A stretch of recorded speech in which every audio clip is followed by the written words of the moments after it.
És ez a mi történetünk. Azért mesélem most el mindnyájuknak, mert egyébként úgyse hinnének nekem. Egy napon találkozunk valakivel. Parancsol valamit, uram? Köszönöm, nem. És már nem is a földön járunk. Úgy hívjuk Parancsolj. őt angyalom. Mert lényegében minden nő egy angyal, és mind elhivatott. Csak hát az a kérdés, mennyire? Mert ő igazán az Mondott volt. valamit? Még csak rám se nézett. Ugyan nem ő az egyetlen férfi a világon. Na, jelents be az érkezést. Hölgyeim és uraim, néhány perc múlva megérkezünk. Kérem, kapcsolják be a biztonsági öveket és oltsák el a cigarettákat. Köszönöm. Romy Schneider, magyar hangja Borbás Gabi. És Henri Vidal, Vas Gábor. Radványi Géza rendezésében bemutatjuk az Egy angyal a földön című filmet. A forgatókönyvet írta Radványi Géza. Jean-Paul Belmondo, Fülöp Zsigmond. A szinkron a Magyar Televízió megbízásából a Magyar Szinkron és Videóvállalat műtermeiben készült. Magyar hangok: Tábori Nóra, Dobránszky Zoltán, Cigány Judit, Felföldi László, Kenderesi Tibor, Képesi József, Porkai János. Magyar szöveg Miklós Lívia, hangmérnök Bognár Gyula, rendezőasszisztens és vágó Gáspár Tamara, gyártásvezető Csáki Vera, szinkronrendező Vas János.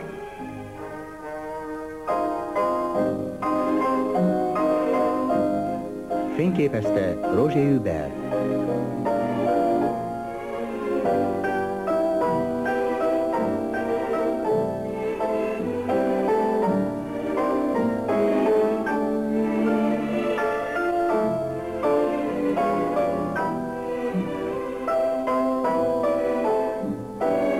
Zene John Wiener.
A királyok udvariassága, de úgy látszik nem a hercegnőké. Túl sokat kíván, nem lehet egy nő fiatal is, meg udvarias is.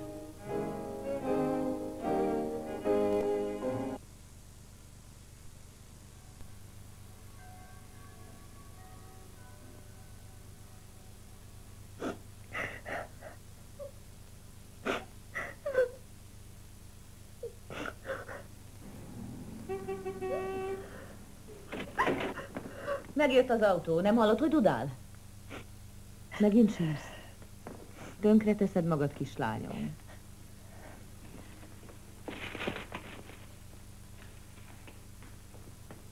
Mi az? Miért? Megint fáj a foga? A foga? Már elfelejtetted, mi az a szerelem? Szerelem? Azért, mert háromszor látott valakit a felhő közt, aki még azt sem vette észre, hogy létezik, nevetséges. Lehet, de a szerelem annál fájdalmasabb, minél reménytelenebb. Pierre Chaillot és a hercegnő, az évszázad házassága.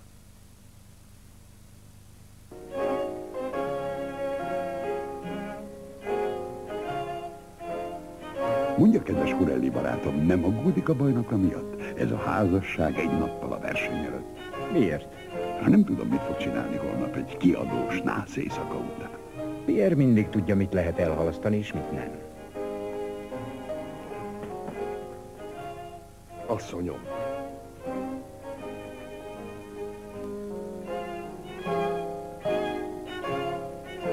Bocsássanak meg egy pillanatra.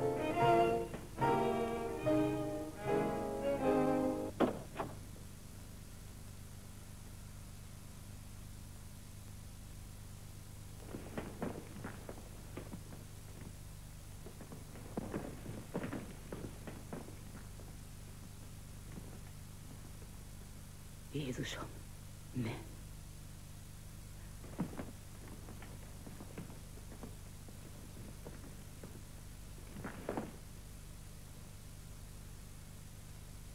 Ez rettenetes.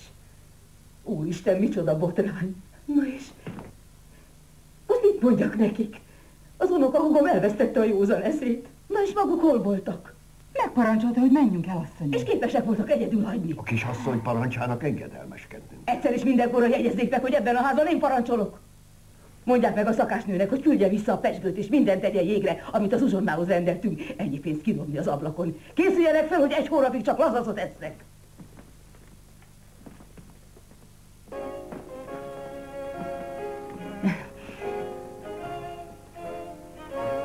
Kérem, bocsásson meg. Tessék, figyelj, olvassa el ezt a levelet.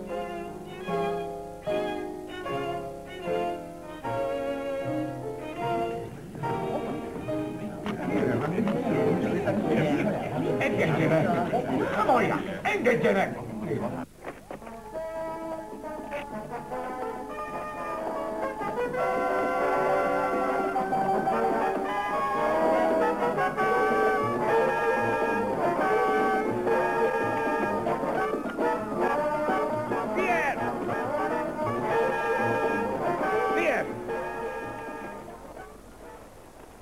Pierre! Mi történt? Hová akarsz menni? Elment, elszökött, elröpült egy bájhúnár énekessel. Egy énekessel? Nem egy énekessel, hanem az énekessel, a leggazdagabb, a leghíresebb, a legbambább énekessel. Megyünk a repülőtérre. A repülőtérre? Jó.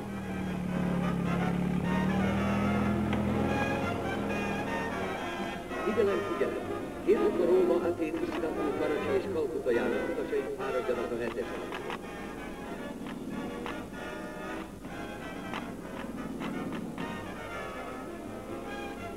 Igen, világkörüli utat tesszük. Most néhány szót a rajongóinak. Antonio Varelli szól önökhöz a nizzai repülőtérről. Nos, kedves barátaim, fájlalom elhagyni önöket, de vigasztalásomra itt van mellettem életem legnagyobb és egyetlen szerelme. Kedves hallgatóim, megkérdezzük mindnyájunk kedvenc énekesét. Szándékában áll-e fellépni utazása során? Nem, ez nem dalos körút, ez szerelmi körút.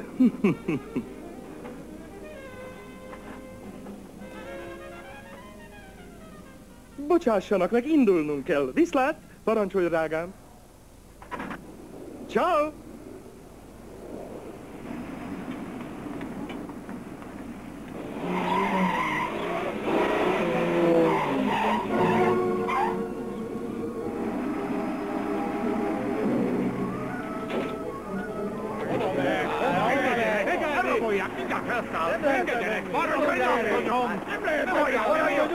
Most rabolják el! Hagyjanak meg őt! Álljon meg! Megállni értik! Viszik a szerelmét! Ott viszik a mennyasszonyát!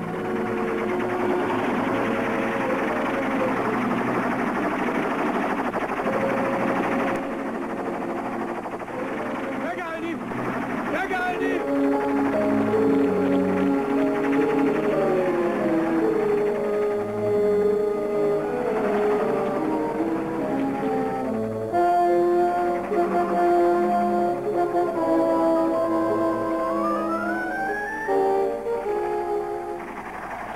Vársz már, gyere!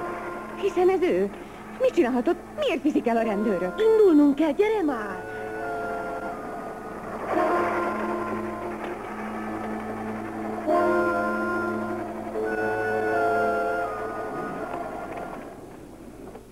Hova visznek? Befelé!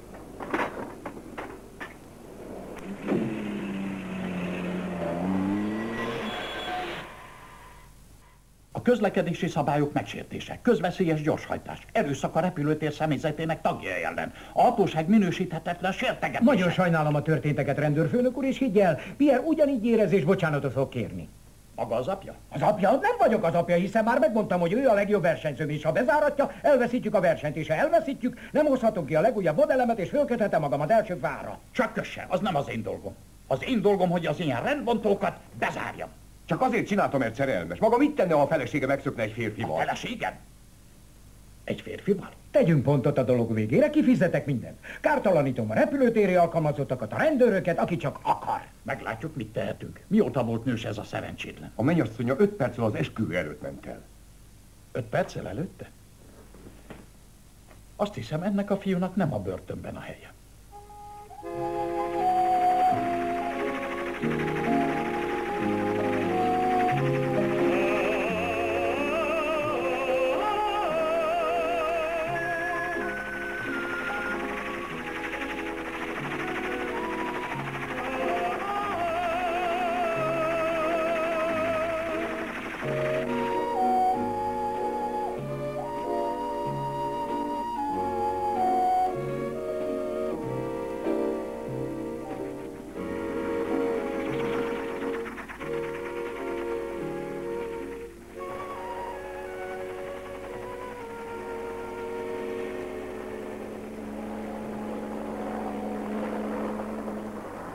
Itt van ez ő! Hallod, ez ő! Hogyne hallanám, mikor nem hallok semmit. Olyan zaj csap ezzel a megveszekedett szikakötővel. Miért szálltunk itt le, drágám? Hát nem elbűvölő ez a kis fogadó? Elbűvölő nem mondok, de nem Párizsba megyünk. Nem ér rá ki addig ez a szegény gép. Meg én sem. Vigyél viszkit a 17-es szobába, de igyekezz!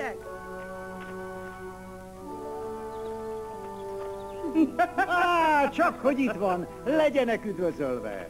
Üdvözlöm, Oszkár! Ez itt Oszkár, a legdiszkrétebb Oszkár a világ összes Oszkárja közül, a jegyesem. A hercegnő hódolatom, megtiszteltetés önt itt fogadnom. Előkészítettem a 7-es és a 9-es szobát. Ha jól értem, mindig 2 szobát kér. Igen, mindig. Az egyikben énekelek, a másikban meg aluszkálok. Ó, a művészélet igen fárasztó, erre parancsoljanak. Pierre! Pierre! Neves már egyet. Te vagy a legjobb barátom. És én szeretlek téged. Nem igaz. Engem senki sem szeret. Senki. Augusta is azt mondta, hogy szeret. Aztán elhagyott. Te is ugyanarra készül. Nem igaz. Először is én nem szeretek bele bájgúnárokba. Azon kívül a te Augustád meg Antónia... Ne hallgass. Vagy szétverem a képet. Köpök rá. És miért pont Augusta kellett neked? A világ tele van gyönyörű, gyönyörű nőkkel. Rajta kívül nincs több. És ő? Mi? Oda néz, ahova mutatok. Mi? Ott. Ott néz. Nem látok semmit. Nem mert nem akarod meglátni. El pedig milyen bájos. Nagyon bájos. Bájos. Meg gipszből van. Attól olyan vonzó, hogy gipszből van és meg sem mozdul. Mert amelyik mozog, az el is megy a bájgúnárral. Na, Pierre, oda néz. Mi van? Nem volt rajta szoknya? Szoknya? Miért kellene, hogy egy szobor szoknyát hordjon? Hogy meg ne fázzol ott a húzatban. A blúza. Már az sincs rajta, pedig az előbb rajta volt. Te is láttad, nem? A blúzát? Meg lehet. Hiszen te részeg vagy. Gondolod? Igazán? Na gyerünk, most szépen elmész undikálni, aztán holnap üde leszel és rózsásra versenyen. Nem akarok rózsás lenni, nem érdekel a verseny. Ó, hát nézd, milyen cuki így levetkőzve. Bocsásson meg neki, de tök részeg és szerelmi bánata van. Lefektetem, aztán jövök vissza. Jó? Na, menjünk már, gyerünk aludni.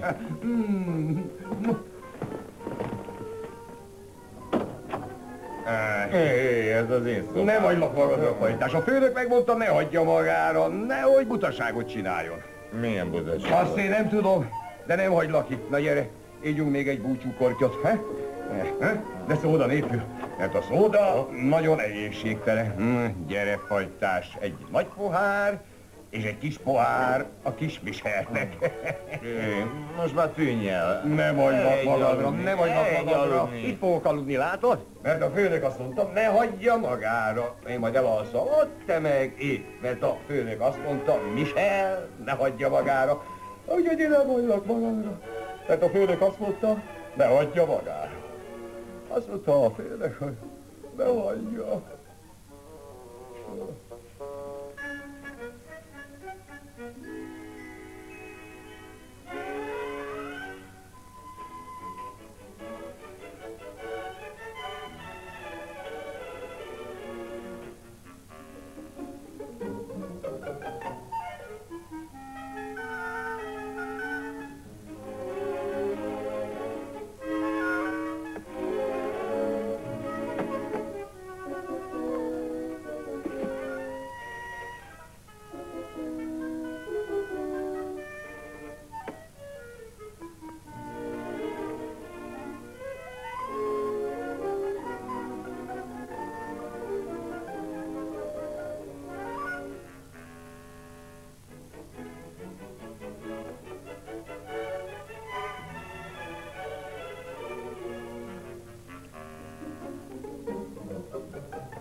Azért szeretlek, drágám.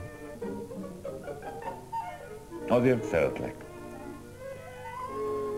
Szeretem.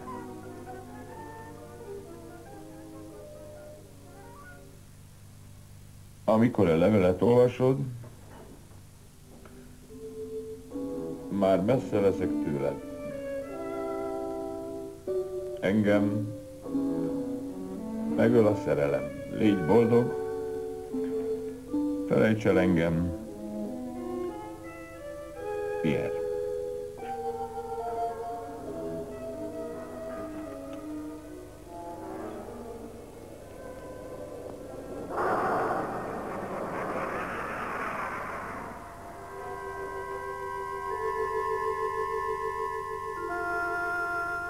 A maga helyében én ezt nem tenném.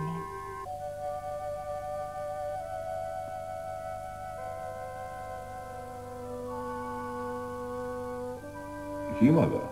Én vagyok az őrangyala. Mit mond? Nagyon jól hallotta. Az őrangyala. Micsoda? 1922. július 2-a óta az én feladatom az ön személyes védelme. Mond valamit önnek ez a nap? Ez a születésnapja. Adja ide ezt a pisztolyt. Ide figyeljen, kisasszony. Lehet, hogy magát mulattatja ez a kis tréfa, de én nekem nincs semmi humorom. Menjen aludni. Nem hisz nekem? De, maga egy angyal, de most nincs karácsony. Hát jó, maga egy világhírű, büszke és sértett bajnok, akinek ma kicsúszott a lába alól a talaj. Egy csalfalány miatt. Én csak a dolgomat végzem. Hát van magában temperamentum. Az érzésem, hogy én már láttam magát valahol. Engem biztosan nem, de talán valakit, aki hasonlít rám. Minden esetre semmi keresni valója éjszaka egy férfi szobájában. Az ember kopog, mielőtt belép. Lehettem volna pizsamában is. Magát zavarta volna? Engem nem. Ismerem magát. Van egy forradása. Itt. A szobalány égette meg, miközben a haját sütötte. Szép hosszú haja volt, eddig ért. 3 éves volt. És nagyon aranyos. Nagyon-nagyon aranyos, de gonosz. Na és az első randevúja. Emlékszik rá? A katolikus templom mögött. Akkor volt 14 éves. A lány nem jött el, és maga sírt. Akkor odament magához egy kislány, és magára mosolygott. Maga adott neki egy szál virágot. Egy margarétát. A kislány befordult a templom saroknál. Maga utána akart menni, de már nem volt ott. És ez a kislány, ez ugye...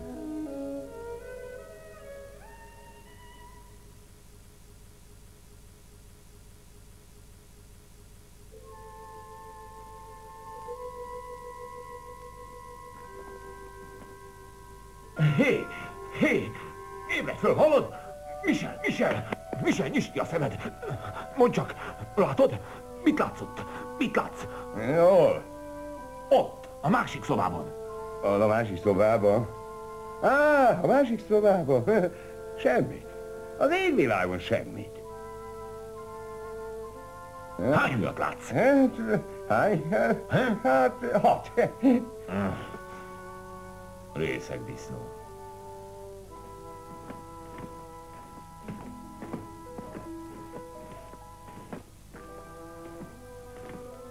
Nyugodtan telefonáljon a portásnak, és hívja föl, hogy nézze meg az őrangyalát, aki épp itt van a szobájában. Az majd felhívja az elmeosztályt, és küldenek egy mentőt. Senki sem hinne magának, mert ez hihetetlen. Akkor miért akarja, hogy én higgyek magának? És ha tényleg az, akinek mondja magát, akkor mit csinált egész szállónap? Hogy vigyázott rám, he? Mindent, ami ma történt, én provokáltam, és a maga érdekében. Hát ez gyönyörű. Ez ám az őrangyal, aki börtönbe csukatja a védencét a boldogsága érdekében. Engem a boldogsága nem érdekel. Nagyszerű. Hát mi érdekli kegyedet? A lelke. Az én küldetésem a lelkének őrzése. Még akkor is, ha össze kell törnem a testét vagy a szívét. Ez kedves magától. A test csak hamu. A szív pedig csak ábrán és illúzió, kicsikém. Nem vagyok a maga kicsikéje. Érti? Ó, Ilyen kicsi volt, amikor megismertem. Nevetséges. Nincs ebben semmi nevetséges. A házasságomat is azért akadályozta meg, hogy a lelkemet megmentse? Azért. Remélem tud valami értelmes magyarázattal szolgálni. Nem sokára megkapja. De nagyon mozgalmas napja volt. Nem érzi magát kicsit fáradtnak? Fáradtnak? Egy cseppet sem vagyok fáradt. Miért kellene fáradtnak lennem? Dehogy nem. Nagyon fáradt. Pardon. Na látja, milyen kimerült? Aludnia kell. Igen. Feküdjön le. Jó, szót fogadom. Mindjárt elalszik, kipiheni magát. Meglátja, holnapra minden más lesz. Egy angyal a szobámban. Ki hallott már ilyet? Nem szoktam túllépni a hatáskörömet, de nem hagyhattam, hogy tönkretegye a lelkét ezzel. Olyan imádnivaló csecsemő volt. Kisfiúnak is elragadó. Olyan sok csinos és rendes lány vár valakire. Nem engedhettem, hogy egy ilyen rémes nőnek, egy ilyen boszorkánynak a karmai közé kerüljön. Szeretet. Így el, hogy szeret. Na jó. Ideje aludni. Álmodjon szépet. Jó éjszakát. Én majd őrzöm az álmát. Aludjon.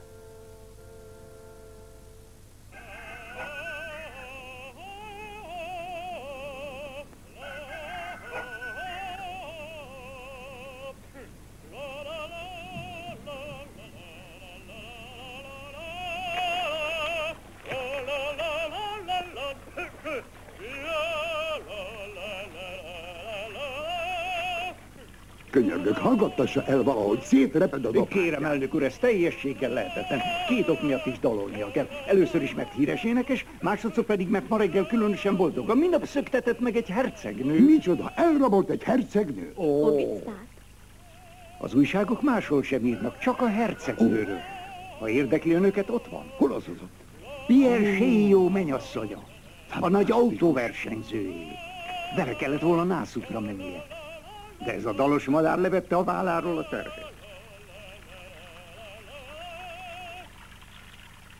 Nem hiszek a szememnek. Vegye fel a pápa szemét. Higgyel, megéri a látvány. Igen?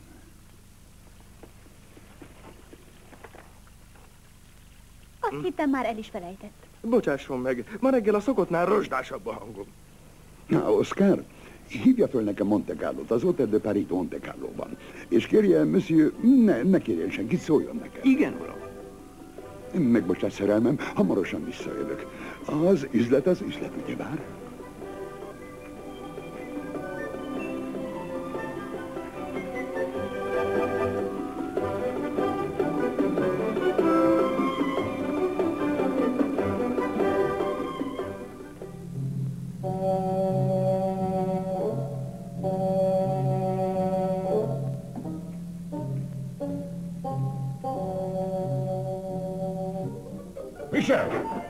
Michel! Na, kialudtad magad? Láttad? Ki? Hát azt a lányt. Miféle lány? Hát amelyik... ezt te nem érted. Vagy talán csak álmodtam az egészet. Hogy lehetne megtudni? Micsodát? A pisztoly. Hé! Mit akarsz te azzal a pisztollyal?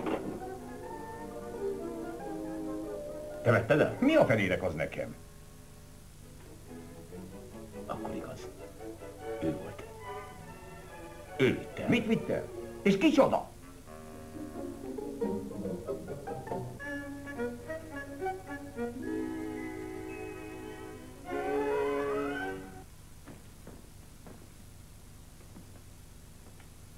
Szerinted mi ez? Mi lenne? Hát toll. De milyen toll? Madártoll. Ez angyaltolla. Egy angyali. Azt hiszed, megőrültem? Nem, de talán túlhajszolt vagy. Halló! Maga az, Pierre? Megvan a hercegnő.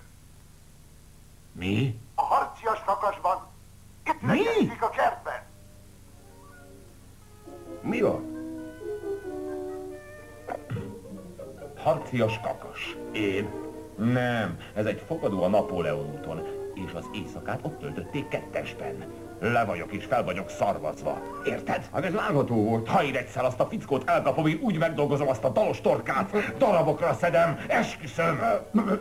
Hová légy? Pierre! Pierre! Pierre! Ne nézd oda, anyám.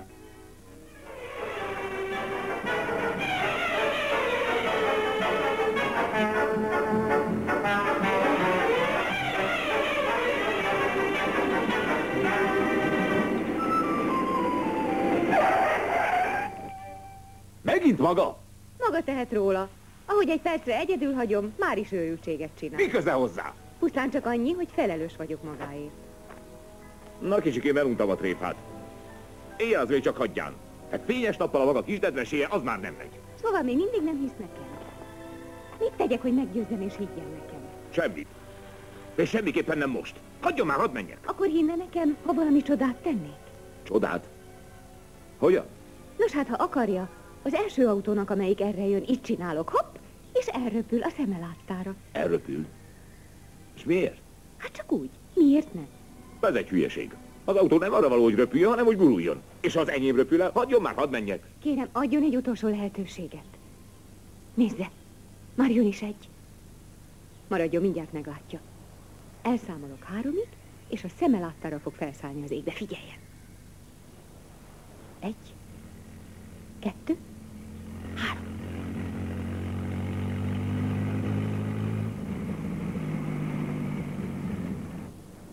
Bravo! Hát te megőrültél? Mit művelsz te itt? Bocsásson meg, de nem tudhattam, hogy maguk azok. Ez az úr itt nem akar hinni nekem, valahogy csak meg kell győznöm. Az lehet, de most már ebből elég. Tegnap óta hibát hibára halmozol. De ki maga? Fiam, nem azért jöttem, hogy beszámoljak a rendünkről, de ha megtenném is, nem értene belőle egy kukkot sem, és nem tartozik magára. Milyen rendfokozata volt a seregben? Kapitányi. Akkor engedelmeskednie kellett a parancsnoknak. Ez nálunk is pontosan így van. Kapitány, maguknál? De kik maguk? Először is honnan jönnek? Messziről.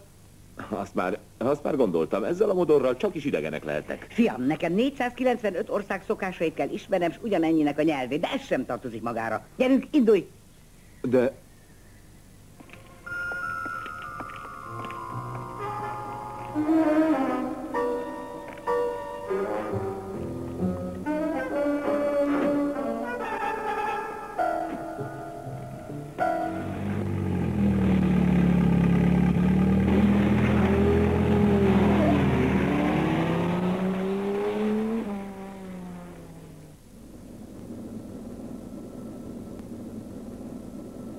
De ha tudnám, mire készül ez az ember. Már hogy ne tudnám?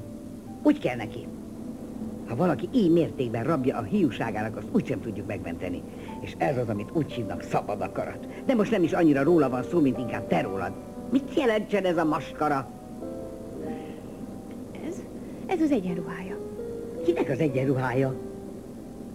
Egy fiatal lányi. Egy bájos kis teremtésé, aki szerelmes belé, és érdemes is rá. Azért jelentem meg az ő alapjában, hogy észrevegyen. Hogy olyannak lássa, amilyen. Olyan kedvesnek és elbűvölőnek, amilyen a valóságban. Egy szóval földi eszközökhöz folyamottál, hogy elcsábítsd? Hogy? Hogy vádolhat engem ilyen szörnyűséggel? Egyszerűen csak azt akartam, hogy megismerjen engem, hogy majd észrevegye őt, az igazit. Nem, én semmi más nem akarok, csak segíteni neki. Hát ha annyira ragaszkodsz hozzá, nem bánom, tégy, ahogyan jónak látod. Akkor visszamehetek hozzá? Megengedi, hogy... Lassan a testel. Tudod, miféle veszélyek leselkednek rád, ha emberi alakot öltesz? Veszélyek? Igen, pontosan. Kólika, mindenféle nyavaják, akár agyhártyagyulladást is kaphatsz, a migrénről nem is beszélve, aztán ott a bélgörcs, de te ilyesmire nem is gondolsz. Boldogan vállalok egy kis szenvedést, hogy megmentsek egy lelket, és egyesítsek két egymáshoz való szívet. Ahogy akarod, megengedem, hogy visszamenj, annak ellenére, hogy ez szabályellenes. De figyelmeztetlek, 24 órát kapsz, egy perccel sem többet. Nem lehetek mindig a sarkadban, amikor nyakig vagyok munkával. Álljon meg! Kiszállhatok? Szállj! Köszönöm.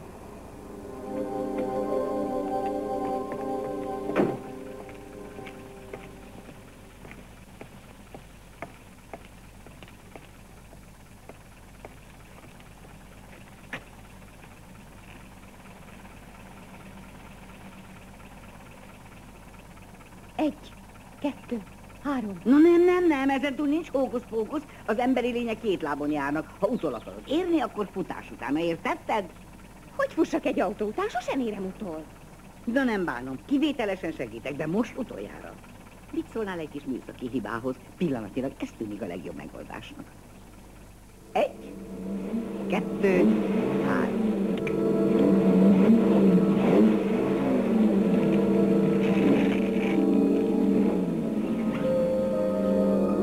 Egy nagy kanyarban van, épp most állt meg. Mindaddig nem fog tudni elindulni, amíg oda nem érsz. Na mehetsz?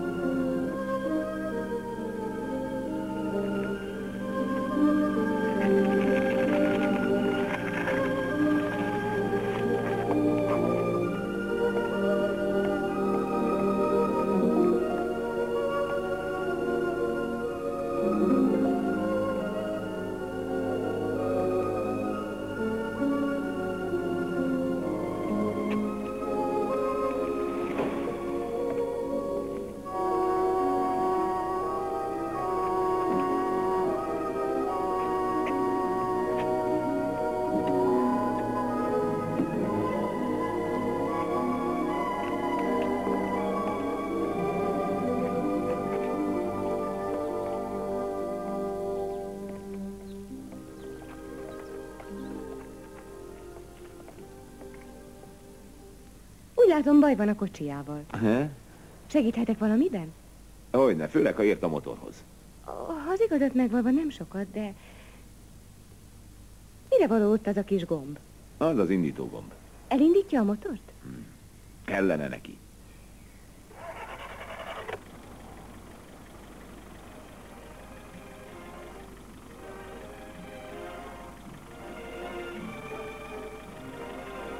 Köszönöm. Nincs mit. Csak a dolgomat teszem. Elkísérem magát. Elkísér? Hová? Azt nem tudom. Ahová menni szándékozok. Engedélyt kaptam, hogy 24 órát magával legyek. Mi? Nem örül neki. Csak nem képzeli, hogy holnapig magammal cipelem. Csak a dolgomat teszem. Hát akkor tegye a dolgát, kisasszony. Tessék, szálljon be. Majd meglátjuk, lesz-e kedve sokáig velem maradni. Szálljon be. Maga angyal, nem de? Vagyis csak szellem? Igen. Akkor persze nem ismeri a félelmet. Félelmet? Az micsoda? Majd meglátjuk.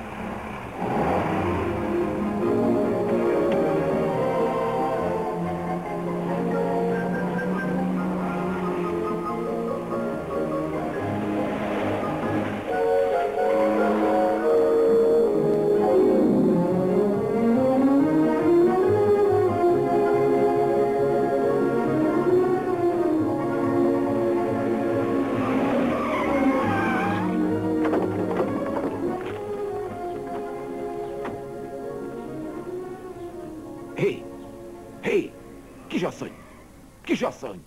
Ébredjen! Hé, vizet! Vizet gyorsan! Hozzá vizet! Ja, Istenem, milyen angyali kis hölgyecske! Mi baj a szegénynek? Fogalmam sincs, elájult. Bizonyára állapotos. Mi? Nem. Én az elsővel kérem, folyton folyvást elájultam. Hagyd el, anyjuk, még zavarba hozod, nézd rájuk. Egészen friss házasok lehetnek. Vagy még nem is azok, a felesége vagy a mennyasszonya? Egyik se.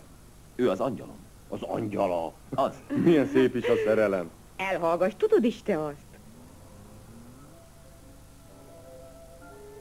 Hol vagyok? A földön.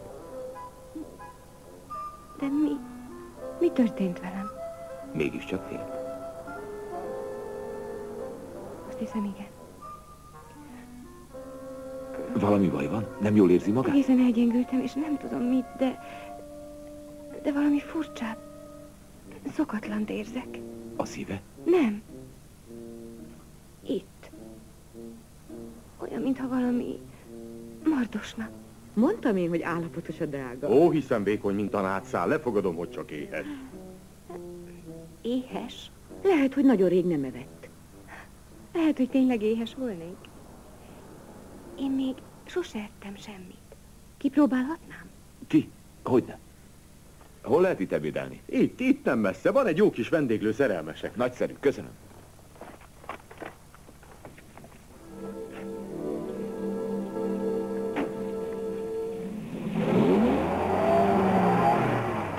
Rövidesen, ahogy nézték egymást. Eltűnt. Úgy eltűnt, mint a kámfor. Ezt hogy tudja megmagyarázni, asszonyom? Ó, kedves Corelli, ez nem olyan nehéz megérteni. A szerelem megmérgezi a szervezetet, és megőríti azt, aki szomorú, de épp úgy megbolondul tőle az is, aki boldog. Igen, körmön font a válasza, asszonyom, de könyörgök, hagyja a bölcselkedést. A pillanat nem alkalmas. Kedvesem, én nem tartóztatom. Ha jobbnak látja... Na tessék, erre megsértődik. Maga az egyetlen, aki megmenthet az összeomlástól. Parancsolja meg az unokahúgának, hogy azonnal jöjjön haza, és menjen hozzá Pierrehez. Nyugalom, Corelli, kezdj elvetni. Tudom, önző módon viselkedem, de ön is tudja, hogy nélküle csődbe megyek, és önkezemmel kell véget vetnem életemnek. Lehet, hogy ez lenne a megoldás. Bocsánat, asszonyom, jól hallottam? Ne zavarjon, kérem, támadt egy ötletem. Egy ötlet? Miféle ötlete? Egyelőre csak annyit mondhatok, hogy az ötletem egyszerűen zseniális. Na de mégis. Halló? Hotel de Paris? Adja kérem a portát. Miért épp a portát? Halló, porta? Üzenetet hagyok Monsieur Pierre de jó részére. Készen van, remek? Akkor írja. Drága szerelmem. Így szokta szólítani? Csak írásban, de mindig hatásos. Igen. Akaratom ellenére kellett elhagynom téged, de irántad érzett szerelmem változatlan. Hamarosan visszatérek, és mindent megmagyarázok. Meg kell nyerned életed nagy versenyét, mert büszke akarok lenni rád. Millió gyengét csókot küld a te örökkéhű társad, Augustán. Miért Augustán? Értem már, Augustán. Igen, Augustán, helyes, köszönöm. És maga elhiszi, hogy Pierre majd elhiszi? Ugyan, kedvesem, egy szerelmes férfi az égvilágon mindent elhisz. De ha a későbbiek folyamán kiderül az igazság. Hát ez már megnyeri a versenyt, és magának megvan a szerződése, ami pedig ezután lesz, Isten a tudója. Minden esetre, ha néhány órára is, de boldog lesz. Szeretném, ha az életben egyszer ez velem is előfordulna. Mit választott? Nem is tudom. Még soha nem ettem semmit. Soha? Biztosan? Soha. Akkor az alapoknál kell kezdeni, mint egy csecsemőnek. Asszonyom, választott? Csak kisasszony. Hozzon neki narancsait és egy doboz kondenzált tejet. Hogy hozhat ilyen helyzetbe? Kérek egy, mondjuk kaviárt és egy vaníliafagylalatot. És az úrnak? Semmit, csak a kisasszony eszik. Italt, uram? Sima vizet. Hogyhogy? Miért nem eszik? Nagyon érdekes. Egy angyal, aki szereti a kaviárt és a vaníliafagylalatot. Nem találja különösnek? Miért nem jó? De maga tudta, hogy jó. Nem tudtam, csak gondoltam. Egyszer volt egy védencem, egy idős angol hölgy, az folyton csak ezt tette. És maga? Miért nem eszik valamit? Mert nincs étvágyam. Attól, hogy boldogtalan? Igen, attól. Egy nő miatt, aki elhagyta? A Földön pontosan 1.009.758.123 nő él. Érti, amit mondok? Ahelyett az egy helyet, aki elhagyta, akár 1000 másikat is választhatna. Nem. Nekem csak ő kell. De elveszítettem. Magának több millió közül csak ő kell? Igen. És ez a szerelem? Ez. Akkor ez valami bolondság. Csak keresnie kéne egy másikat. Miért nem néz körül? Járjon nyitott szemmel. Mondjuk, megnézhet engem is. Magát? Vagyis nem engem, hanem egy olyan lány, mint én. Nem tetszene? Nem rossz. Kicsit soványka. Nem tetszik magának? Kicsoda? Az a lány, akinek a képében megjelentem maga előtt. Na nem, könyörgök, ne kezdj előről ezt az angyalmesét. Akkor mit gondol, mégis miért csinálom ezt az egészet? Tőlem kérdi. Vagyis tudom ám én. Fogadott a barátnőivel, hogy megismerkedik velem, és kikészít. Hát tessék, nyert! Nincs is barátnőm. He? De miattam van itt? Nem. Vagyis hát, erre nem tudok felelni, mert mindenképpen hazugság volna. Én ezt nem értem. Csak tudnám, miért akar mindig mindent megérteni. Higgyen nekem. Hogy maga egy... Igen. Hogy minden, amit teszek, amit mondok, a maga érdekében történik. Olyan nehéz ezt fölfogni. Ez lehetetlen. Akkor mégiscsak a főnökasszonynak volt igaza. Sajnálom. Na, hová megy? Úgysem fog hinni nekem. Jobb lett volna, ha láthatatlan maradok. Most elmegyek. Ne, várjon, üljön le. Én szívesen hinnék magának, de csináljon valamit, adjon valami bizonyságot. No persze, én nem kérem, hogy tüntessen el egy autót, az nagyon nehéz lenne. Na de, tessék, itt van ez a hamutartó. Vala hopp. Már késő meg van tiltva. Akkor tűnjön el maga. Eltűnni az könnyű. Ez igen. Hát nem érti meg, hogy nem az a csoda, ha eltűnök, hanem az, hogy itt vagyok magával. Végül semmit sem tud mutatni, amiből elhihetném, hogy maga... Nagyon szeretnék, de mit csináljak, hát? Várjon csak. Talán Van bizonyíték. Vannak tanúim. Akkor elhinni, ha hoznék egy-két tanút? Tanút? Igen. Nagyon sok kis barátom van, akik ismernek már régről. Tudják jól, hogy ki vagyok. Biztos itt is vannak. Nézze, az ott például. Ez nem tanú, ez egy madár. Na és ez? Hát a galambok mindig párosával járnak, ez köztudott. Na és ez? Véletlen. Na és ez? Ez is véletlen?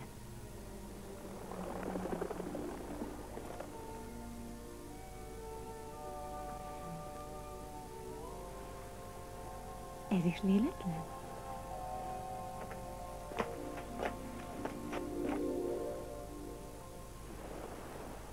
Pierre! Mi az ördögöt csinálsz? Hogy mi az ördögöt? Láthatod, galambokat idomítok, és te? Elnézést, kisasszony, nem tudnád bemutatni? Igaz is, Michel Parou, a barátom és szerelőm. Jól ismerem. Engem? Igen, maga nagyon kedves fiú. Köszönöm. Elég az udvariaskodásból. Mi a fenét csinálsz itt? Téged hajkurászlak. Még szerencs, hogy megláttam a kocsidat az út mellett. Mert hogy hoztam valamit. Ne szed. Üzenet tőle.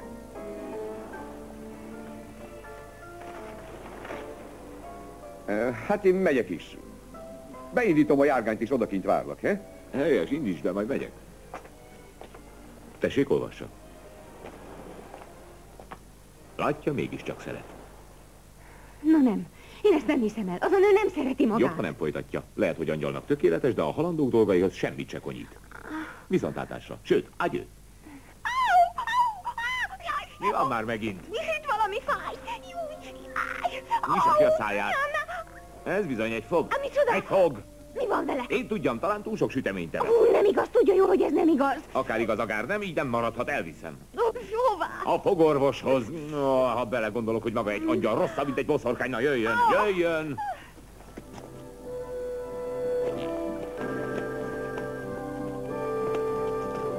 Gyorsan! Pierre! Hová mi? Hová? Hát egy fogorvoshoz. Fogorvoshoz? Minek? Hát hagyjam szenvedni. Pierre! Pierre!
Kaphatok még? Hát persze, kimerítette a fogorvos. Mondja, még sosem volt spicces? Spicces? Nálunk az lehetetlen. Na persze, igaz is. A maga szakmája nagyon kemény. Szegény kis légi kisasszony. Se kaland, se alkohol. Maguknak talán még a házasság is tilos. Tilos? Értem már, miért beszél mindig az angyalokról. Mert maga valóban angyal. Igen, igen, egy modern angyal. Motorizált angyal. Maguk vigyáznak a biztonságunkra, a kényelmünkre, mindaddig, amíg földet nem érünk, de aztán, ha a küldetésük véget ért, eltűnnek. Az igazi angyalokkal ugyanez a helyzet. Ha már megtalálta a biztonságot, az ő angyala eltűnik. És mi az a biztonság, amit meg kell találnom? Egy asszony, aki igazán szereti. No csak. Aki törődne magával. A nap minden órájában, minden percében. Ha beteg volna, ápolná. Ha gondja volna, karjaiba zárná. Ha reggel elhagyná, mert edzésre menne, egész nap csak az életéért aggódna. És mindent megtenne, hogy megóvja, akár a legkisebb bajtól is. Már nem lenne szüksége őrangyalra.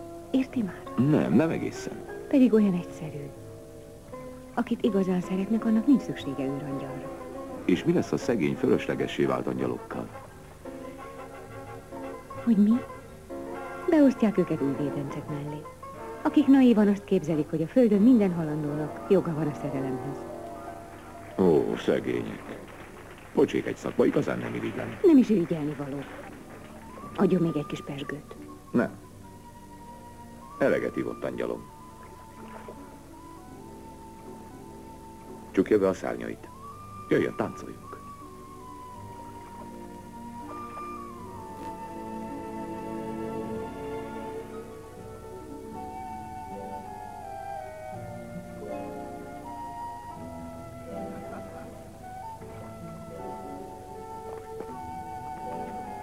Mostantól én is vigyázok magára, de maga is vigyázhat rám, ha akarja. Én eddig se tettem semmi mást. Nem tudom, átérzi-e, milyen felelősséget veszek a nyakamba. Nem olyan egyszerű ám vigyázni valakire, aki a levegőben tölti a fél életét. És nekem? Nekem talán könnyű vigyázni valakire, aki el sem tudja képzelni, hogy 200-nál lassabban is lehet menni egy autóval. Nekem ez a szakmám. A győztes mindig szágul. És én abból élek, hogy győzök. Akkor válasszom másik szakmát. Azt hiszem, ennél nehezebb dolgot nem is kérhetett volna tőlem. Annak a kedvéért sem tenné meg, aki szereti? Gondolja, hogy akkor is szeretne, ha... Azt hiszem. Talán még jobban is.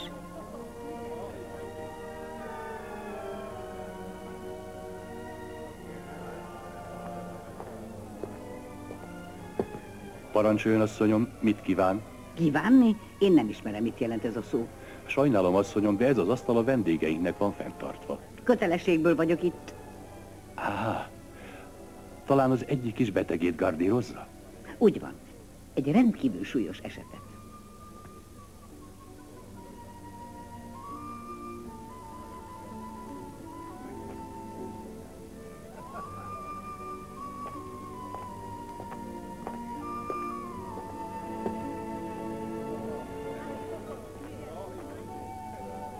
Jó estét! Augusta! Hogy kerülsz te ide? A kastélyban mondták, hogy itt van. Hová tűntél el tegnap? Leruccantam egy kicsit vidékre. Vidékre? Ott várunk a templomban, te pedig lemégy vidékre? Elképesztő. Nem, inkább nevetséges volt. De szerencsémre találkoztam ezzel az úrral, aki idejében elhozott. Ismeri John Harrisont? Bizonyára tudja, hogy John Harrison világhírű teniszjátékos, és épp most nyerte meg a Wimbledoni teniszbajnokságot.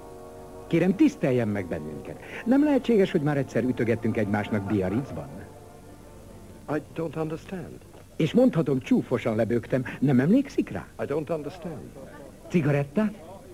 I don't smoke, I'm afraid. Nem inna valamit, egy pohárka pezsgőt. Sorry, I don't drink. Nem dohányzik, nem iszik, nem ért semmit. De az egész világ ismeri. Mi van a ripacsoddal? Tévedés volt. Tévedés? És Pierre nagyon bánatos volt. Bánatos? Kis hián belehalt. Elképesztő, hogy mit művelsz azzal a szegény fiúval. Úgy döfted át a szívét, ahogy egy lepkét szokás fertőzni a gombos tűre. A férfi lélek érzékenyebb, mint gondolod, tekintettel lehetnél rá. Ezt komolyan mondja. Micsoda?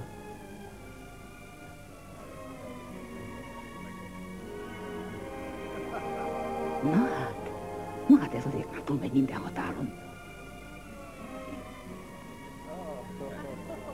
Ez nem lehet igaz. Tegnap elhagyom. Kis hiám belepusztul. És most meg táncol. Táncolunk? I'm afraid I don't dance.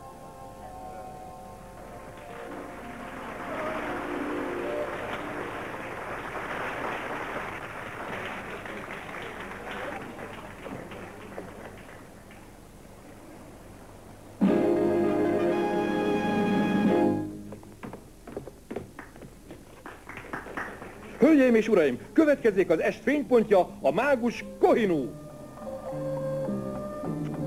A mester csak néhány hete érkezett ide Indiából, ahol több évet töltött egy titkos kolostorban, és most bemutatja önöknek szelleme mérhetetlen hatalmát. Eltüntet önök közül valakit, puszta akaratának végtelen hatalmával. Mit fog csinálni? Eltüntet valakit közülünk. Nem látta még ezt a trükköt? Ez egy trükk? Klasszikus, szinte minden művész csinálja. A mester nem beszéli a nyelvünket. Engedjék meg, hogy én szolgáljak tolmácsul. A mester egy önként jelentkezőt kér, akin bemutathatja mágikus erejét. A szám garantáltan abszolút veszélytelen. Abszolút. Azért még megkérdezem. Mehali Kuricsá? Hallhatták, az égvilágon semmi veszély. Úgyhogy akár egy hölgy vendég, akár egy úr, de mióta hisz a csodában, he? És csodák nem is léteznek. Magának nem. Mert akárhogy nézzük, se a hamutartó, se az autó nem röpült el. Magában kételkedem. De ő minden nap ezt csinálja, vegyen tőle leckét. Rendben van, megyek. Na, eszébe ne jusson. Kíváncsi vagyok, ő hogy csinálja. És íme az elragadóan bájos kis régi kisasszony. Fáradjunk, kisasszony.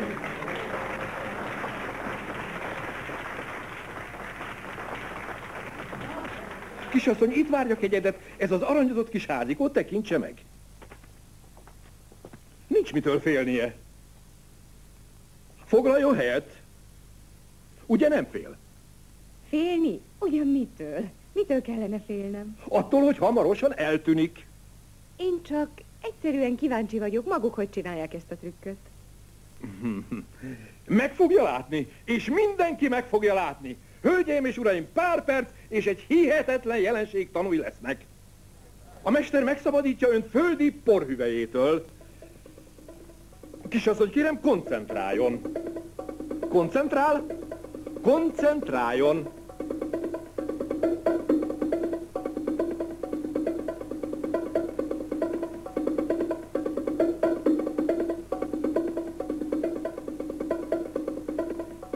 Érzi, hogy magához vonza? Érzi, hogy semmivé foszlik? Egyre könnyebb. Egyre súlytalan. Nem érzek semmit.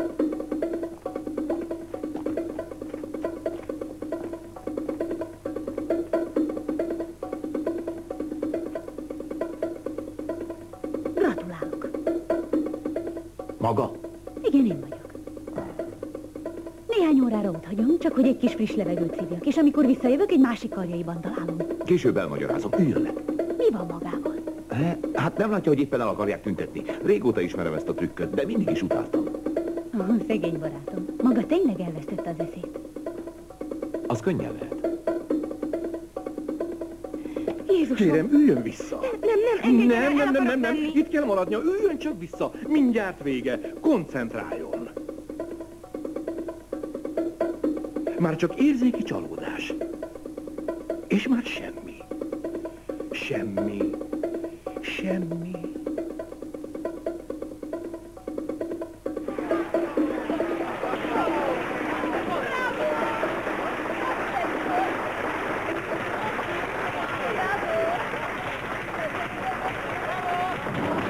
Hová tűnt? Mi történt? Hé, halló! Mi a fenét csinált? Megőrült! Velem még a büdös életben nem fordult elő, hogy valaki eltűnt volna. Már elő kellett volna jönni.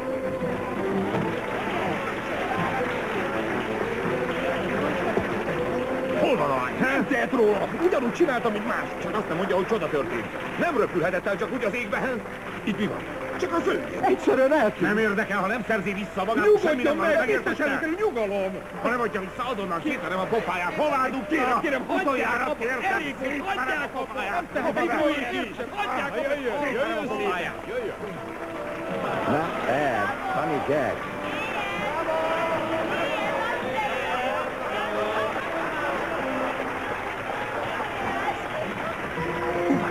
Én se? Jól hallottam, hivatott? Igen, meglep? Nem értem miért. Nem vethet a szememre semmi rosszat, nem csináltam semmit. Láttam, hogy tezsgőt ittál. Láttam, hogy egy férfi karjai közt táncoltál, és láttam, hogyan néztetek egymásra, és te azt állítod, hogy az ő érdekében cselekszel, és mindez a küldetésed célját szolgálja. De belém kell szeretnie. Tudod te egyáltalán, mit beszélsz? Tudom. Hát persze. És az az érzésem, hogy sikerült is. Tetszem neki. Vagyis az a másik. Akkor mit keresel még itt? Miért nem hozod ide azt a másikat? Teljesen lehetetlen. Most épp Lisszabonban van, és csak holnap jön vissza. Akkor pedig várjon holnapig. Most nem hagyhatom itt. Visszajött az a szörnyeteg nő, és mindent tönkre fog tenni. Muszáj megvédenem. És téged, kicsikém, ki fog megvédeni az ördögtől? Félek, hogy ez a stewardess már így is túlságosan tetszik annak a fiúnak. Azt hiszem, tudod, mire gondolok. Könyörgök, bízzon meg bennem. Nem vagy könnyű eset, de úgy kell neked. Én viszont senkit nem gátolok meg a munkája végzésében. Jól figyelj rám! Itt maradhatsz, amíg vissza nem jön az a másik, de egy perccel sem tovább. Indulás!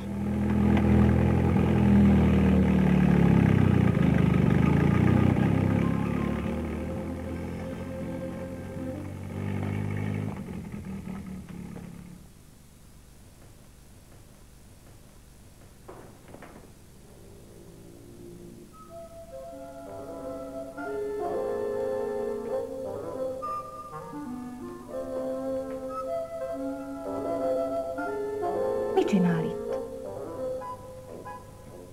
Én a mennyasszonya vagyok, ha nem tudná. Tudom.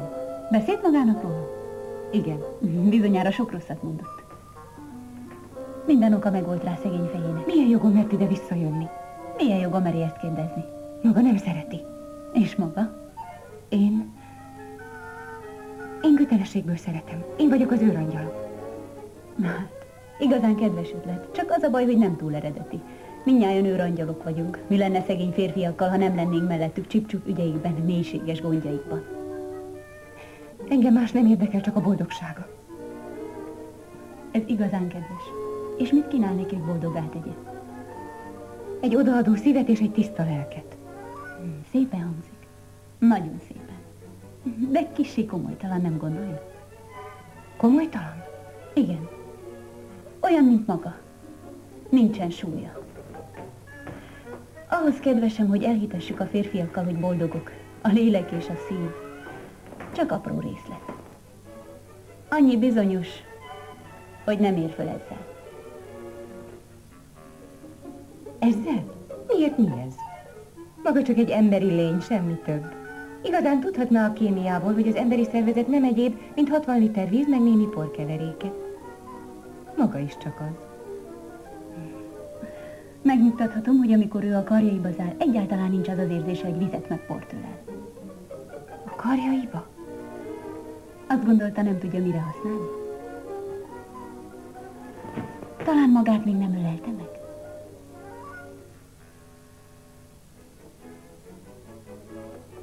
Maga az ördög. Köszönöm. Már nagyon vártam, drágám. És közben jól elbeszélgettünk a kisasszonnyal.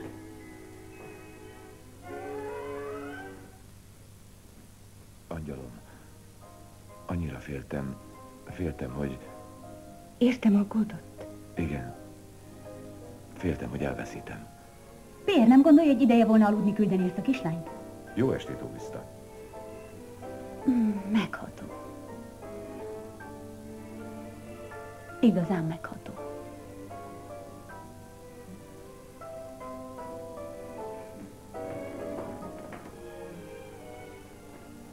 Töltse kellemesen az éjszakát, az őrangyal a szárnyai alatt. Az őrangyalom. Az ő véleménye szerint minden nő őrangyal. És maga hová tűnt el? Azt nem mondhatom meg. De hiába is mondanám, maga úgyse hinné el. Igazam van? Elismerem. Igaza van. Az a fontos, hogy maga itt van, a többi mellékes. Néha egész racionális tud lenni. De azért higgye el, nem egyszerű dolog magára vigyázni. Aha. Maga rendkívül nehéz eset. És csak ugyan olyan súlyos volna a helyzet. Gondolja? Igen, de nekünk olyannak kell elfogadnunk az embereket, amilyenek.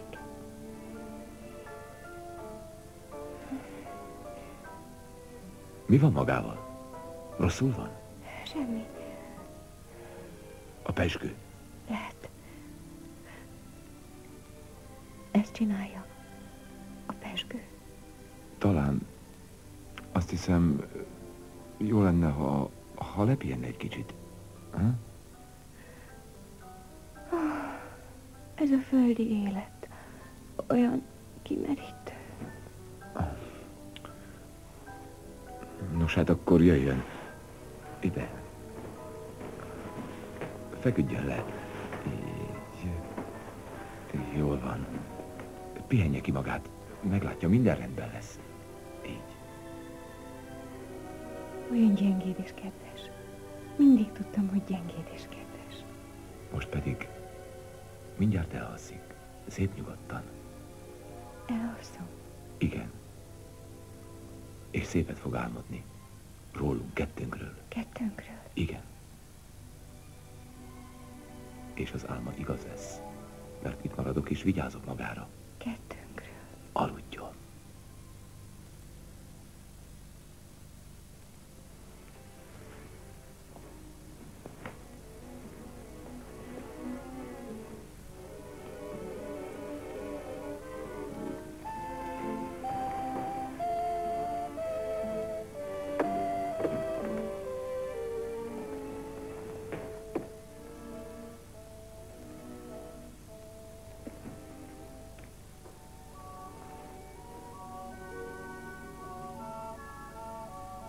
Kérem, ne nézzen így rám. Azt hittem, alszik. Nem tudok aludni. Ha így nézi a számot. Honnan tudja, hogy nézem? Érzem. Ez volna a boldogság.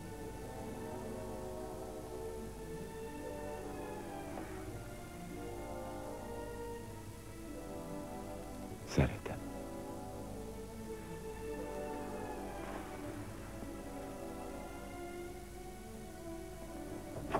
Szerencsétlen!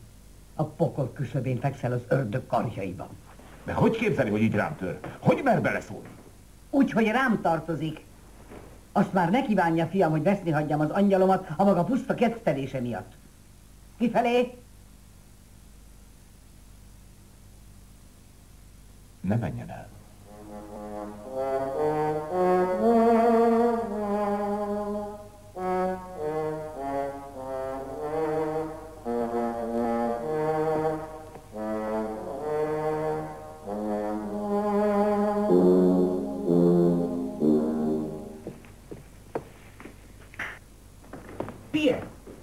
Te még nem alszol, ilyen későn. Nem láttad?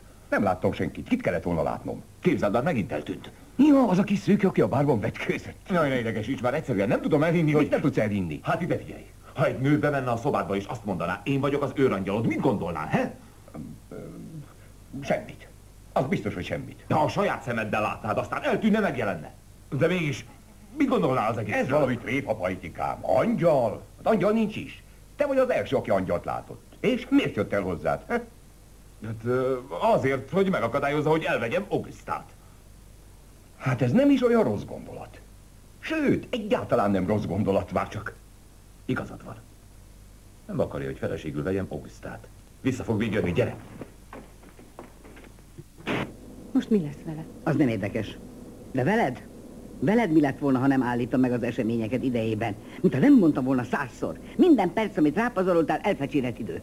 Elfecsérel? Ugyan ott tart, mint amikor a szárnyaid alá vetted. Tessék, itt a bizonyság. Meg akarom vallani, hogy szeretem, és a verseny után azonnal összeházasodunk. Miféle másik lány? Nincs semmiféle másik. Nincs senki. Igen? Ha csókol? Én is csókolom magát. Azt hiszem, ez hülyeség volt. Ez az utolsó lehetőség, amit adok neki. Augusztának? Ki beszél itt Augusztáról? Róla van szó. Na gyerünk, állj fel abból a fotelból. Hát miért? Már egy fotelba se ülhetek bele. De ez nem akármilyen fotel, ez az ő fotelje. Legelőször is abba ült bele. Na és aztán?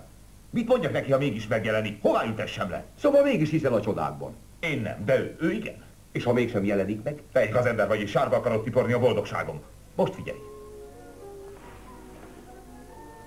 1, 2, 3. Nem. Michel, mondd, látsz valamit? Semmit. Nem látok semmit. Határozottan nem látok semmit.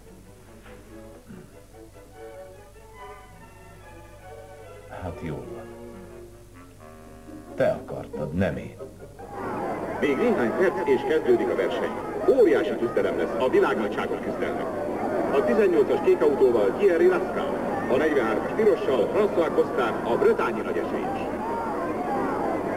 Rendben van, de vigyázz az első fékezésnél. Számítok rád, ez a járgány verhetetlen. Nyomd tövig és hagyd neki, ami belefér. Adok én többet is, mint amennyit ér. Olyan verseny lesz, amilyet még sosem láttam. Bravo, ez aztán a beszéd. Mennem kell, várnak a fényképészek.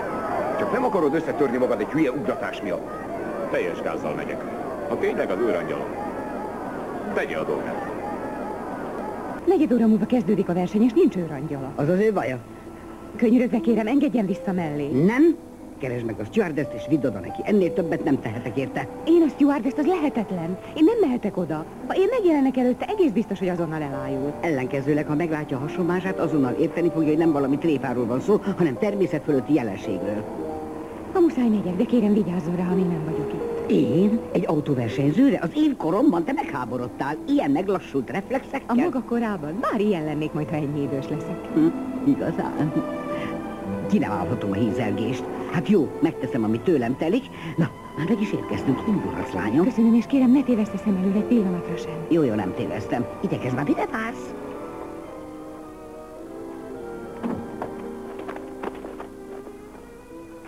Most az autóversenyre megyünk? Nagyon kell sietnem, autóval nem érnék oda. Itt végeztünk. Érthetetlen, hogy vállalhattam el egy ilyen kerekútja küldetést?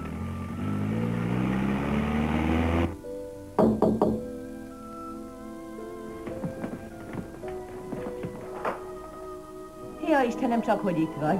Jaj, kis csibém. Tudod, hogy aggódtunk? Jaj, kicsikém. Apád már majdnem megőrült az idegességtől. Te vagy az. Ez volt az utolsó alkalom. Megértetted? Nekem ebből elegem volt. Ezt nem lehet épésszel kibírni. Most azonnal beadod a felmondásodat. Nem lehet állandó rettegésben élni. Rettegésben? Hát nem értesítettek. Eszükbe se jutott, kisasszony. Nem kellett volna aggódni. Nem bújhatok ki a bőrömből. Most már igyekezz, kislányom, gyere. Zuhanyozz le gyorsan, az jót fog tenni. És ahogy kész vagy, ebédelhetünk is. A kedvencedet főztem. Na, igyekezz, drágám, ne húzd az időt. Az a lényeg, hogy épségben megjött.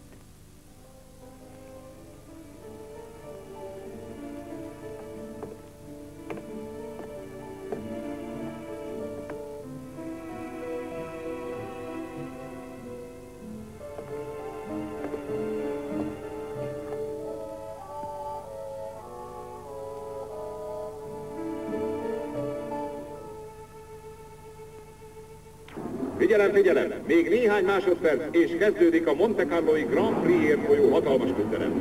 Kérjük, mindenki foglalja el a helyét.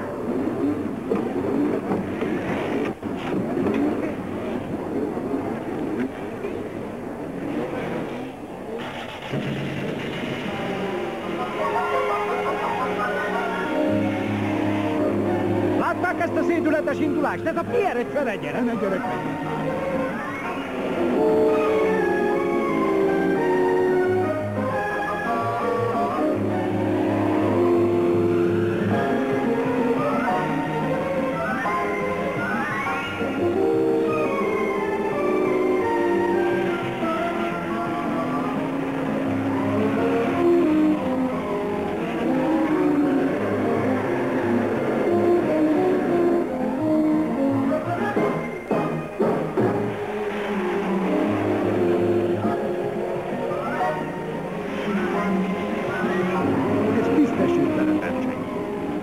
Se jó valóban ördögi. Ördögi? Csodálatos!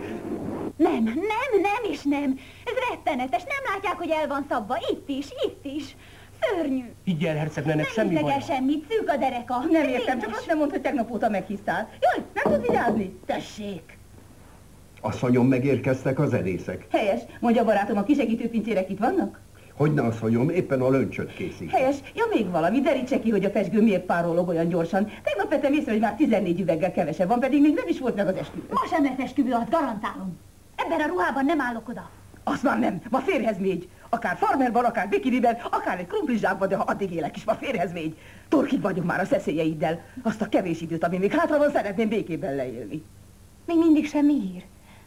De az lehetetlen. Halló, halló!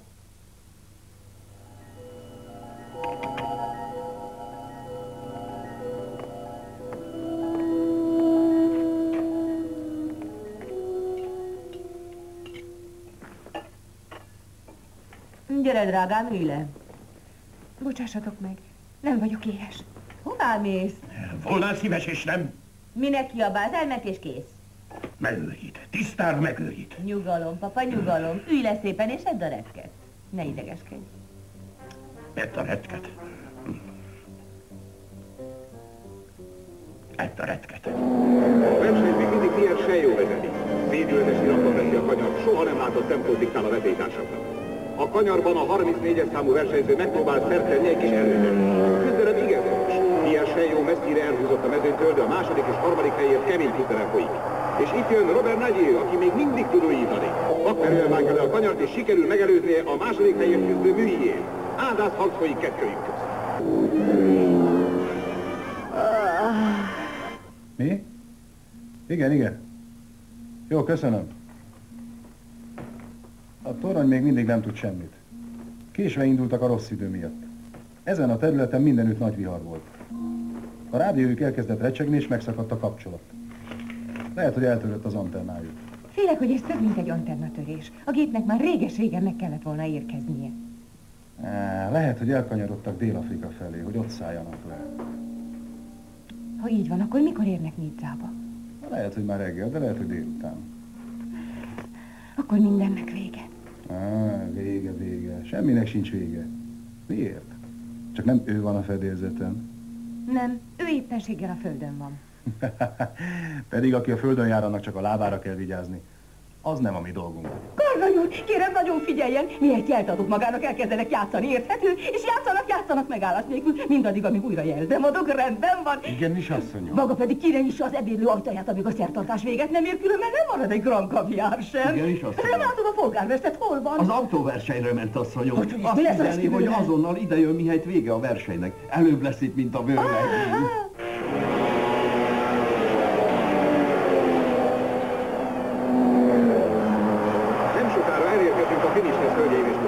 Pierre Sejó az utolsó köröket kezdi.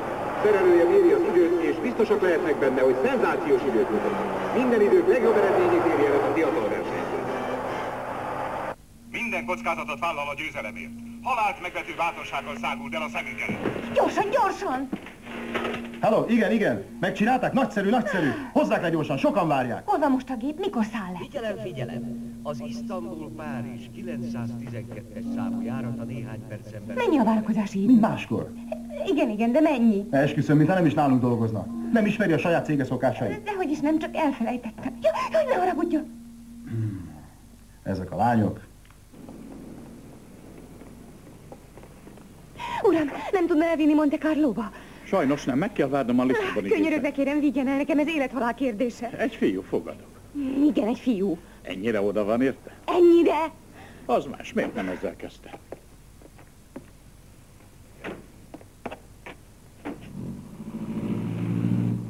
Állatban küzdelem szempontjából.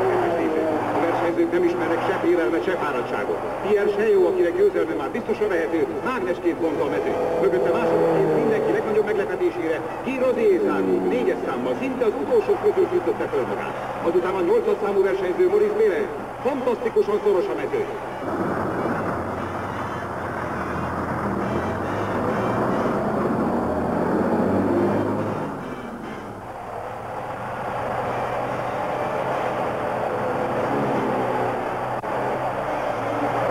Gyerünk, Pierre! Minden belül!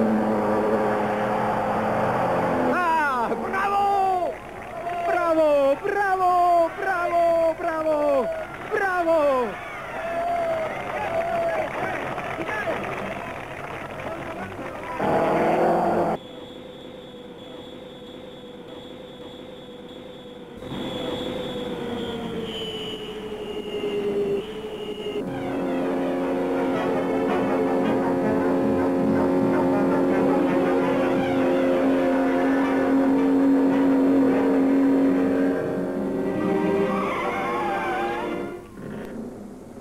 Maga egy angyal, lefogadtam volna, hogy nem hagy cserben. Sietnünk kell, nem várhatunk egy percet, sem mindjárt indul a gép, el kell érnünk. A gép, a maga gépe? Pedig már elhittem, hogy... Az is vagyok angyal, de nagyon Akkor üljön föl. Köszönöm. És nem bánná, ha én is felszállnék magával arra a repülőre? Ez volt a titkos vágyam. Na végre valamivel egyetértünk, ez csodálatos, kapaszkodjon. Indulunk!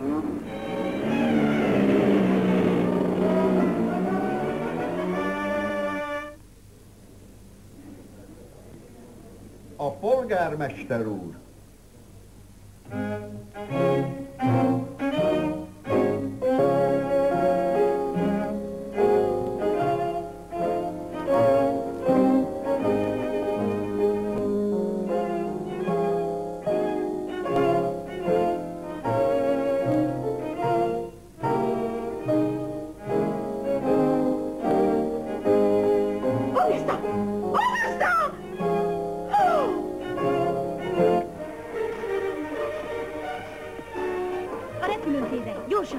Parancsára.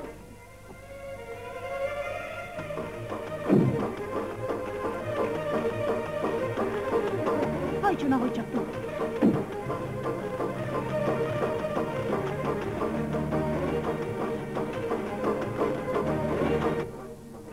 Bocsássa meg, de én megtudhatnám ki ön? Lényegtelen, hogy ki vagyok, nem rólam van szó, hanem a férfiról, akit szeret. Minden elrendeztetett, tudja, hogy maga szereti, és már ő is szereti magát. Hamarosan itt lesz, és majd észre fogja venni, hogy eléggé jól informált magára vonatkozóan. Azt is tudja például, hogy tegnap fogfájás gyötörte. Fogfájás? Igen. Tényleg ez igaz? Hogyha furcsa dolgokat mondogatna, ha például magát angyalnak tartaná, ne ábrándítsa ki. A férfiak már csak ilyenek. Az imádott nőt mindig angyalnak látják. És ön egészen biztos benne, hogy szeret?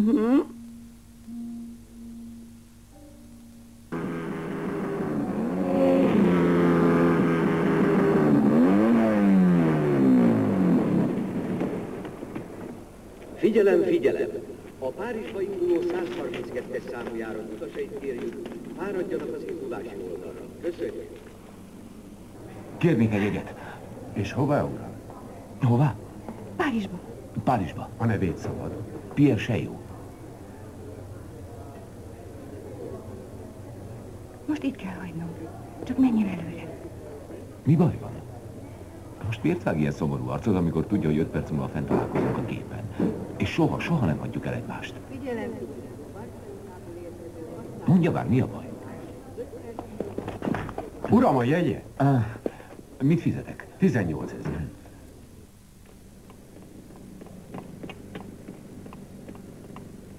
Minden a legnagyobb rendben.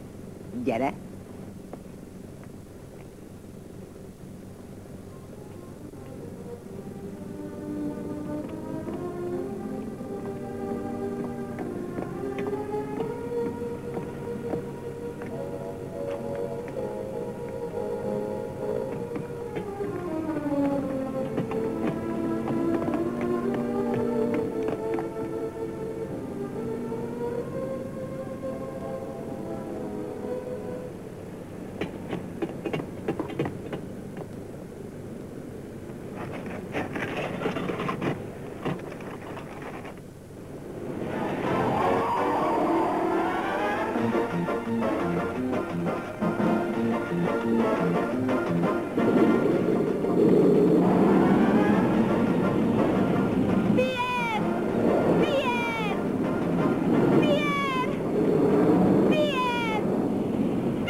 Csokoládét?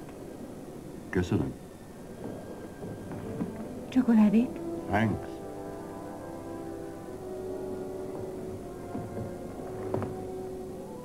Óhajt valamit, uram? Nem, köszönöm. Minden vágyam teljesült.